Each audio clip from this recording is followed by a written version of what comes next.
September 11వ తారీఖున జరిగినటువంటి national Lok అదాలత్లో మనం సుమారు 9,500 కేసులు రాజీ చేసుకున్నాం. మరి ఈసారి జరిగినటువంటి నేషనల్ లోక్ అదాలత్లో కనీసం అట్లీస్ట్ 15,000 కేసుల్ని ఈరోజు రాజీ పరచుకోవాలని చెప్పేసి ముఖ్యంగా నిర్ణయించుకుని ఈ లోక్ అదాలత్కి తగినటువంటి ఏర్పాట్లను హైకోర్టు వారి అధ్యక్షతను ఏర్పాటు చేసుకున్నాం. మరి ఈ నేషనల్ లోక్ అదాలత్ వల్ల ఉపయోగాలు ఏమంటే మరి బహుళ విధమైనటువంటి ప్రయోజనాలు ఈ నేషనల్ లోక్ అదాలత్కు ఉన్నాయి. అందువల్లటువంటి ఈ నేషనల్ లోక్ అదాలత్ ఏర్పాటు చేస్తున్నాం. మనందరికీ తెలుసు రాజీ మార్గమే రాజమార్గం. కోర్టుకు వచ్చినటువంటి ప్రతి ఒక్కడు కూడా నెగ్గడు, ప్రతి ఒక్కడు కూడా ఓడిపోడు. ముఖ్యంగా న్యాయవాదులు ఓడిపోతారు అనుకుంటారు, న్యాయవాదులు ఓడరు. న్యాయవాదుల యొక్క కక్షిదారులు మాత్రమే, వాళ్ళ యొక్క క్లయింట్లు మాత్రమే ఓడిపోతారు. కాబట్టి న్యాయవాదులకి ఏ విధమైనటువంటి విజయం అపజయంతో ఏమాత్రం నిమిత్తం లేదు, వారి ధర్మాన్ని కొనసాగిస్తారు. సో కాబట్టి కక్షిదారులు ఈ విధంగా ఒకళ్ళు ఓడిపోవటం ఒకళ్ళు నెగ్గడం అనేది లేకుండా ఉండాలంటే పరస్పరం ఇద్దరు కూడా స్నేహపూర్వకమైనటువంటి సంబంధాలు మెయింటైన్ చేయాలంటే కనుక తప్పనిసరిగా ఒక రాజీ మార్గం ఉండాలి. రాజీ మార్గం ఉంటే ఇరు పక్షాలు కూడా నెగ్గినట్టే, అదే స్నేహపూర్వకమైనటువంటి సంబంధాన్ని భవిష్యత్తులో కొనసాగించడానికి అవకాశం ఉంటుంది. కాబట్టి మొట్టమొదటి ప్రయోజనం ఏంటంటే లోక్ అదాలత్లో రాజీ చేసుకోవడమైనా మొట్టమొదటిసారిగా ఇద్దరు పార్టీలు కూడా నెగ్గినట్టుగానే భావించబడుతుంది. రెండు, నేషనల్ లోక్ అదాలత్లోకి ఏదైతే తీర్పు ఇచ్చారో అది అంతిమ తీర్పు. ఈ తీర్పుపై అప్పీలు లేదు. ఇరు పార్టీలు ఒకసారి ఒప్పుకొని తర్వాత కాదు అని చెప్పడానికి ఏ విధమైన అవకాశం లేనటువంటి ఈ యొక్క వ్యవస్థ. సో కాబట్టి రెండు. మూడోది, సివిల్ కేసుల్లో ఎవరైతే కోర్టు ఫీజులు కడతారో ఆ కోర్టు ఫీజులన్నీ కూడా తిరిగి ఇవ్వబడతాయి. సో కాబట్టి ఇటువంటి బహుళ ప్రయోజనాలు కలిగినటువంటిది.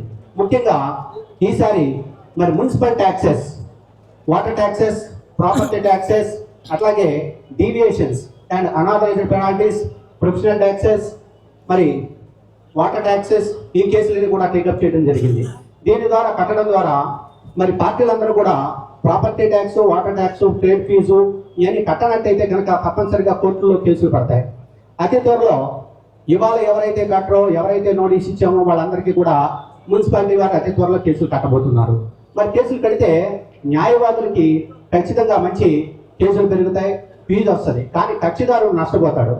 కాబట్టి న్యాయవాదుల యొక్క వెల్ఫేర్ కంటే కూడా కక్షిదారు యొక్క వెల్ఫేరే ప్రాముఖ్యంగా ఈ యొక్క నేషనల్ లోక్ అదాలత్తో కండక్ట్ చేయడం జరుగుతుంది. మరి ఈ రోజు ఉన్నటువంటి ప్రాపర్టీ ట్యాక్స్, మరి ట్రేడ్ ట్యాక్స్ వాటిలో మున్సిపాలిటీ వారు 19,000 మందికి కక్షిదారులకు నోటీస్ ఇచ్చామంటున్నారు. ఇప్పటికీ నిన్న సాయంత్రం వరకు 4 కోట్ల రూపాయలు డైరెక్ట్ గా మున్సిపల్ ఆఫీస్కి వెళ్ళి కట్టేసినటువంటి ఉన్నాయి. 4 కోట్ల రూపాయలు వసూలు చేశారు మున్సిపాలిటీ వారు. మరి మున్సిపల్ కమిషనర్ శ్రీ నందన్ గారు ఇక్కడ డాష్ మీద ఉన్నారు. వారు చెప్తున్నారు, సార్ నెల్లూరు జిల్లా ప్రథమ స్థానంలో ఉంది ట్యాక్స్ కలెక్షన్స్ లో, 13 జిల్లాల్లో ఫస్ట్ ప్లేస్ ఉన్నారు సార్ అన్నారు. వై? బికాస్ మీరు కట్టినటువంటి ట్యాక్సెస్ ప్రజా ఉపయోగమైనటువంటి కార్యక్రమాలకు తిరిగి వినియోగించబడుతుంది. ప్రాపర్టీ ట్యాక్స్ కట్టకపోతే ప్రభుత్వం ఏ విధమైనటువంటి ప్రజా ఉపయోగమైనటువంటి కార్యక్రమాలు చేయలేదు. సో వల్ల మీరందరూ కూడా కక్షిదారులందరూ కూడా ఎవరైతే డిఫాల్టర్స్ ఉన్నారో వారికి అందరికీ కూడా ఈ యొక్క సౌలభ్యాన్ని కల్పించి ఈ ప్రాపర్టీ ట్యాక్సెస్, ట్రేడ్ ఫీజు, అలాగే ప్రొఫెషనల్ ట్యాక్స్, ఈ డీవియేషన్స్, అనాథరైజ్డ్ పెనాల్టీస్ ఇవన్నీ కట్టినట్టయితే కనుక మీకు ఇందులో మున్సిపల్ వారు ఎంత పెనాల్టీ తీసేసి, ఎంత ఇంట్రెస్ట్ తీసేసి, ఎంతవరకు ఎగ్జామ్షన్ ఇవ్వగలరో కదా, వాళ్ళకు ఉన్నటువంటి అధికార పరిధిని బట్టి చట్ట ప్రకారం అది తగ్గించడానికి సిద్ధంగా ఉన్నారు. దానికి గాను 3 బెంచెస్ ఏర్పాటు చేయడమైంది. ఆ 3 బెంచెస్ లో 3 జడ్జెస్ కూర్చుంటారు. మీకు ఉన్నటువంటి సమస్యల్ని ఆ 3 జడ్జెస్ కూడా దగ్గర నుండి పరిష్కారం చేస్తారు. అలాగే వాటర్ అండ్ ట్యాక్స్ ప్రాపర్టీలో Shri Srinivas garu 4th additional district judge గారు కూర్చుంటారు. అలాగే deviations, penalties, authorised water taxes లో శ్రీ సోమశేఖర్ గారు కూర్చుంటారు. అలాగే ప్రొఫెషనల్ ట్యాక్స్ దాంట్లో కరుణ్ కుమార్ గారు కూర్చుంటారు. సో ఈ విధంగా జడ్జెస్ అందరూ కూడా మీ ముందర నిలబడి మీతో స్వయంగా మాట్లాడి మీకు కట్టవలసినటువంటి బకాయిలన్నింటిని కూడా ఏమైనా మున్సిపాలిటీ వారికి కానీ మరి ఇతరత్ర, అలాగే బ్యాంక్ అదాలత్ జరుగుతుంది. బ్యాంకులో కూడా అనేకమైనటువంటి నాన్ పెర్ఫార్మెన్స్ అసెట్స్, అట్లాగే మీరు కట్టవలసిన క్రాప్ లోన్స్, మరి ఇతరత్ర loans, housing loans, education loans ఇవన్నీ కూడా ఏకకాలంలో అంటే వన్ టైం సెటిల్మెంట్ కింద ఓటీఎస్ స్కీమ్ కింద మరి మీరు కట్టడానికి ముందుకు వచ్చినట్టయితే బ్యాంకు ఆర్ఎం గారు, మురళీ నాయక్ గారు కూడా ఉన్నారు. వారు కూడా వారి బ్యాంక్ తరఫున ఎంతవరకు లా ప్రకారం, చట్ట ప్రకారం వారి విధులకు అనుమతించబడిందో అంతవరకు కూడా వారు ఎగ్జామ్షన్ ఇవ్వడానికి సిద్ధంగా ఉన్నారు. అవి కూడా కట్టినట్టయితే కనుక మరి బ్యాంకు కూడా డెవలప్ అవ్వాలంటే తప్పనిసరిగా బ్యాంకు డెవలప్ అవ్వడం కాదు, ప్రజల డెవలప్మెంట్. అది బ్యాంకు కట్టినటువంటి అమౌంట్ తిరిగి మళ్ళీ మనీ సర్క్యులేషన్ జరిగి మళ్ళీ ప్రజలకి ఇతరత్ర లోన్లు ఇవ్వడానికి అవకాశం ఉపయోగపడేది. సో కాబట్టి ఇన్ని బెనిఫిట్స్ ఉన్నాయి. కాబట్టి ఈ నేషనల్ లోక్ అదాలత్ ఇవాళ అద్భుతంగా జరగాలని అనుకుంటున్నాం. అట్లాగే ఈసారి ఆనరబుల్ హైకోర్టు వారు ట్రాఫిక్ చలాన్ కేసెస్, మరి ఎంతోమంది ట్రాఫిక్ డీవియేషన్ చేసి, మరి అలాగే డ్రంక్ అండ్ డ్రైవింగ్లో ఉన్నటువంటి కేసెస్లో కట్టగా చాలా మంది ఉన్నారు. వాళ్ళందరికీ కూడా కట్టడానికి అవకాశం కల్పిస్తూ హైకోర్టు వారు ఉత్తర్వులు జారీ చేసినారు. జాయింట్ కలెక్టర్ గారు, జిల్లా ఎస్పీ గారు, ఇక్కడ ఉన్నటువంటి న్యాయాధిపతులు, అదేవిధంగా కక్షిదారులందరికీ కూడా నమస్కారం. ఇప్పుడు గౌరవ జిల్లా జడ్జి గారు చెప్పినట్లుగా గత 3 సార్లు నెల్లూరు నగరపాలక సంస్థ వారు